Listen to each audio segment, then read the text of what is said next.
আমরা দেখেছিলাম এই বামদের পরিকল্পনায় চলতে গিয়ে ছাত্রলীগ আওয়ামী লীগের কি অবস্থা হয়েছে। এখন যারা পরিকল্পিতভাবে বামদেরকে মাঠে নামিয়েছেন, একটি রাজনৈতিক শক্তি এবং তাদের ছাত্র সংগঠন বামদের কথায় চলছেন, মনে রাখবেন আপনাদের পরিণতি আওয়ামী লীগ ছাত্রলীগের থেকে আরো জঘন্য ভয়াবহ হবে সামনে ইনশাআল্লাহ।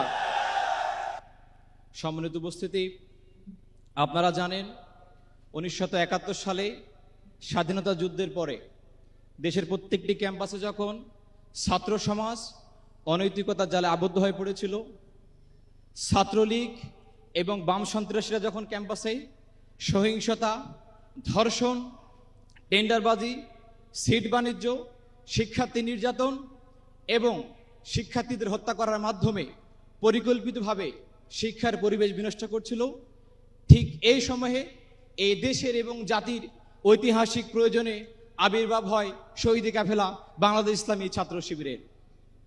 সম্মানিত ভাইরা, আপনারা জেনে থাকবেন যে 1977 সাল থেকে শুরু করে আজ অবধি ইসলামী ছাত্র শিবির শত নির্যাতন, জুলুম, গুম খুনের অধ্যায় পেরিয়ে ছাত্র শিবির আজও ইসলামের পথে অবিচল রয়েছে।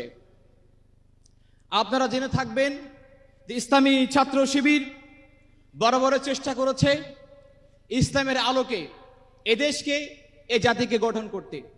কিয়ামত পর্যন্ত ইসলামী ছাত্র শিবির ইসলামের পথে থেকে এদেশকে, এ জাতিকে সার্ভিস দিয়ে মুসলিম উম্মার পক্ষে কাজ করে যাবে ইনশাআল্লাহ। সম্মানিত ভাইরা, আপনারা যেন অবাক হবেন, এদেশের জনগণ, এই সবুজ ভূখণ্ডের অপার সম্ভাবনাময় বাংলাদেশের জনগণ বরাবরই রাজনৈতিক প্রতারণায় সামিল হয়েছে। 1757 সাল থেকে 1947 সাল পর্যন্ত এই 190 বছরের ইতিহাসে ব্রিটিশদের শোষণ, যন্ত্রণার, বঞ্চনার আমরা শিকার হয়ে যে না ভালো সময় পেয়েছি, তখনই শুরু হয়েছিল পাকিস্তানি শাসকদের কালো অধ্যায়। এই পাকিস্তানি শাসকদের অপরিণামদর্শিতা, জুলুম, নির্যাতন পার করে যখন আমরা একটি স্বাধীন দেশ পেয়েছি, ঠিক তখনই গণতন্ত্রের লেবাসদারি ফেসিবাদের প্রতীক শেখ মুজিব একদলীয় শাসন কায়েম করে, বাকশাল কায়েম করে এদেশের অগ্রযাত্রার পথকে রুদ্ধ করে দিয়েছিল। শুধু তাই নয়, তারই ধারাবাহিকতায় 2006 সালে 10 টাকার 1 চাল, 5 টাকায় কাঁচা ঝাল আর ঘরে ঘরে চাকরি দেওয়ার স্লোগান দিয়ে 2006 সালে লগি বৈঠার তাণ্ডব চালিয়ে মানুষকে পিটিয়ে হত্যা করে লাশের উপরে নৃত্য করার রাজনীতি তারা চালু করেছিল বাংলাদেশে। শুধু তাই নয়, 2009 সালে দেশপ্রেমিক সেনাবাহিনীকে হত্যা করে বিটিআর বিদ্রোহের নাম দিয়ে তারা দায় চাপানোর রাজনীতি শুরু করেছিল। আপনারা আরো জেনে থাকবেন 2014 সালের ভোটারবিহীন নির্বাচন, 2018 সালের রাতের নির্বাচন, 2024 সালের ডামি নির্বাচনের মাধ্যমে এদেশের মানুষের ভোটাধিকার কেড়ে নিয়ে নির্বাচন ব্যবস্থাকে ভঙ্গুর করে দেওয়া হয়েছিল। 2010 সাল থেকে শুরু করে আজ অবধি পরিকল্পিতভাবে দেশপ্রেমিক রাজনৈতিক নেতৃবৃন্দ, ছাত্র সংগঠক এবং আলেম ওলামাদেরকে জেল, জুলুম, হামলা, মামলার মাধ্যমে, judicial killing, extra judicial killing এর মাধ্যমে এদেশকে পরিকল্পিতভাবে নেতৃত্ব শূন্য করার প্ল্যান তারা করেছিল। কিন্তু আপনারা জেনে থাকবেন, শহীদ শরীফুজ্জামান নোমানী, শহীদ আবরার ফাহাদ, শহীদ আবু সাইদ, শান্ত, মুগ্ধ এবং অসীমরা ভারতীয় আধিপত্যবাদ এবং সাম্রাজ্যবাদের সামনে হাত চিতিয়ে বুকে গুলি ধারণ করে তাদের পরিকল্পনাকে নস্যাৎ করে দিয়েছে। তারা স্বাধীনতার সূর্যকে আবারও ফিরিয়ে এনেছে। কিন্তু দুর্ভাগ্যের বিষয় হলো, আমরা দেখেছি জুলাই অভ্যুত্থানে 2000 শহীদ রক্ত দিয়েছে, 30,000-এর অধিক মানুষ পঙ্গুত্ব বরণ করেছে। তাদের রক্তের দাগ না শুকাতেই আরেকটি স্বার্থবাজ গোষ্ঠী নতুন করে আবারও কায়েমি স্বার্থ চরিতার্থ করার জন্য পরিকল্পনা করছে। আপনারা দেখে থাকবেন, রাজনৈতিক দলগুলোর মধ্যে বিভাজন তৈরি করার জন্য সেই ফ্যাসিবাদী বয়ানগুলোকে আবারও সামনে আনা হচ্ছে। যৌন স্বাধীনতা, সমকামিতা, রাজনৈতিক সহিংসতা, সাম্প্রদায়িক সহিংসতার নামে পরিকল্পিতভাবে বাম সংগঠনগুলো এ দেশকে বিশৃঙ্খল করার চেষ্টা করছে। শুধু তাই নয়, আপনারা দেখে থাকবেন ইতিমধ্যে সিভিল কু, জুডিশিয়াল কু আনসার কুকারের মাধ্যমে সচিবালয় থেকে আওয়ামী লীগের দোসররা পরিকল্পিতভাবে ফ্যাসিবাদকে আবার পুনঃপ্রতিষ্ঠার জন্য চেষ্টা করে যাচ্ছে। সম্মানিত ভাইরা, আমরা আপনাদেরকে বলতে চাই যে ইসলামী ছাত্র শিবির এবং ছাত্র জনতা বেঁচে থাকা অবস্থায় কখনো আপনাদের পরিকল্পনা বাস্তবায়ন হতে দিব না ইনশাআল্লাহ। সম্মানিত ভাইরা, আমরা আপনাদেরকে বলতে চাই, আমরা দেখেছিলাম এই বামদের পরিকল্পনায় চলতে গিয়ে ছাত্রলীগ আওয়ামী লীগের কি অবস্থা হয়েছে।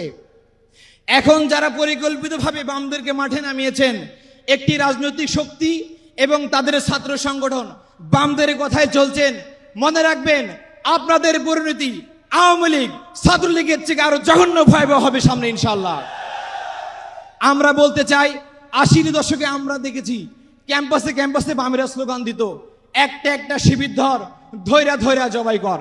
শুধু শিবিরকে তারা জবাই করেনি, এর পাশে শত শত মেধাবী শিক্ষার্থীকে তারা ক্যাম্পাসে হত্যা করেছিল, তারা হাজার হাজার শিক্ষার্থীকে তারা পঙ্গু করে দিয়েছিল। আমরা আবার দেখছি সেই বামেরা ঢাকা বিশ্ববিদ্যালয়ে এখন স্লোগান দিচ্ছে, বাঁশের লাঠি মশাল হবে, শিবির তোমার মৃত্যু হবে। আমরা এমন জঘন্য স্লোগানকে ধিক্কার জানাই এবং আমরা বলতে চাই, ছাত্র শিবির এদেশের মানুষের আপামর জনতার ভালোবাসা নিয়ে তৈরি হয়েছে। তোমাদের মতো চুনোপুটি এবং ভৈপুর সংগঠন আমাদের কোনো ক্ষতি করতে পারবে না ইনশাআল্লাহ।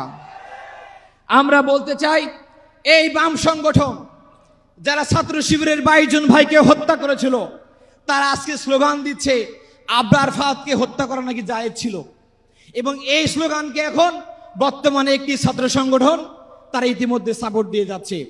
আপনারা জেনে থাকবেন, শেখ মুজিবের বাকশাল কায়েম থেকে শুরু করে বিগত আওয়ামী লীগের 15 বছরে যারা গুম, খুন, দুর্নীতি, ধর্ষণ, লুটপাট এসব কিছুকে সমর্থন দিয়েছে তারাই ছিল এই বামেরা। আমরা অবশ্যই ইউনিট সরকারকে বলতে চাই, যে দোষ করার কারণে আওয়ামী লীগ নিষিদ্ধ হয়, আওয়ামী লীগের বিচার হয়, সে দোষের সহযোগী হওয়ার কারণে বামদের কেন বিচার করা হবে না, এই প্রশ্ন আমাদের মাথায় আসে না। আমরা বলতে চাই, অতি সত্বর এই লান সন্ত্রাসীদেরকে বিচারের মুখোমুখি করতে হবে। সম্মানিত ভাইরা, আমরা বলতে চাই, এই অন্তর্বর্তী সরকারকে আমরা বলতে চাই, আপনারা ইতিমধ্যে লক্ষ্য করেছেন হয়তোবা, এখন ইতিমধ্যে আওয়ামী লীগ ছাত্রলীগ পুনর্বাসনের কাজ চলমান রয়েছে। যদি আমি বলতে চাই, গোপালগঞ্জ বিশ্ববিদ্যালয়ে একটি সংগঠন নতুন কমিটি দিয়েছিল, যাদের 80% নেতা হচ্ছে ছাত্রলীগ থেকে আসা, যারা ছিল সন্ত্রাসী। জুলাই গণহত্যা সরাসরি তারা ছাত্রদের উপরে গুলি চালিয়েছিল। আমরা দেখেছি পাবনা মেডিকেল কলেজে কমিটি দিয়েছে 22 জনের, তার মধ্যে 21 জন ছিল ছাত্রলীগের পোস্টেড নেতা। একইভাবে রাজশাহী মেডিকেল কলেজ, ঢাকা বিশ্ববিদ্যালয় এবং সে দলের কেন্দ্রীয় কমিটিতে পর্যন্ত এই সন্ত্রাসীদেরকে জায়গা দেওয়া হচ্ছে। আমরা বলতে চাই, ছাত্ররা খুব বেশি রাজনীতি সচেতন, তাদেরকে আপনারা বোকা ভাববেন না, বোকা করে রাখা যাবে না। কারা কারা আপনারা এই কাজ করছেন, নতুন করে কারা ঢাকা পলিটেকনিকে ছাত্রদেরকে পিটিয়ে মারা পরিকল্পনা করেছেন, কক্সবাজারে, চট্টগ্রামে, সৌরার্দি কলেজে, মাহবুব মোল্লা কলেজে কারা শিক্ষার্থীদেরকে ছাত্রলীগ স্টাইলে পিটিয়েছেন সেটা সবাই অবগত আছে। সময় থাকতে সাবধান হন, নইলে আগামী দিনে ছাত্র জনতা ছাত্রলীগের মতো করে অবাঞ্ছিত ঘোষণা করে এই ক্যাম্পাস থেকে আপনাদেরকে বিতাড়িত করে দেবে ইনশাআল্লাহ।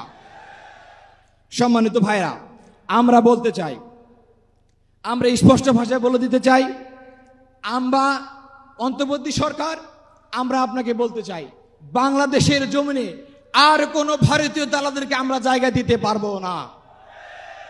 আমরা অন্তর্বর্তী সরকারকে বলতে চাই, পাশাপাশি রাজনৈতিক দলগুলোকে বলতে চাই, আপনারা যদি সত্যিকার অর্থে এদেশের মানুষের ভোটাধিকার ফিরিয়ে দিতে চান, সৎ নেতৃত্ব ফিরিয়ে দিতে চান, গুম, খুন, ধর্ষণ বন্ধ করতে চান, তাহলে আপনারা অতি দ্রুত এক টেবিলে বসে যান।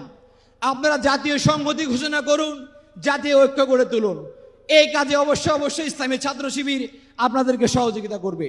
এর পরিবর্তে যদি আপনারা আওয়ামী লীগ পুনর্বাসনের কাজকে আপনারা গুরুত্ব দেন, অথবা ফ্যাসিবাদী সিস্টেমকে পুনরায় পুনঃপ্রতিষ্ঠা করার চেষ্টা করেন, তাহলে মনে রাখবেন, আগামী নির্বাচনে তরুণ ছাত্র সমাজ আপনাদেরকে লাল গাড়ি দেখিয়ে বিদায় করে দিবে এখান থেকে। শুধু তাই নয়, যারা যোগ্য, দক্ষ, আল্লাহ ভিমুখ এই শফিকুল ইসলাম মাসুদ ভাইয়ের মতো নেতাকে আমরা আগামী দিনে আমাদের ইমাম বানিয়ে সংসদে পাঠিয়ে দিতে বাধ্য হব। এছাড়া আমাদের সামনে ভারতীয় আধিপত্যবাদ এবং সাম্রাজ্যবাদ মোকাবেলার আর কোনো পথ খোলা নেই। সংগ্রামী উপস্থিতি, আমরা বলতে চাই ছাত্র শিবির এমন একটি সভ্যতা বিনির্মাণ করতে চাই যে সভ্যতার ভিত্তি হবে ন্যায় এবং ইনসাফ, যে সভ্যতার প্রত্যেকটি মানুষ হবে সৎ, দক্ষ এবং দেশপ্রেমিক।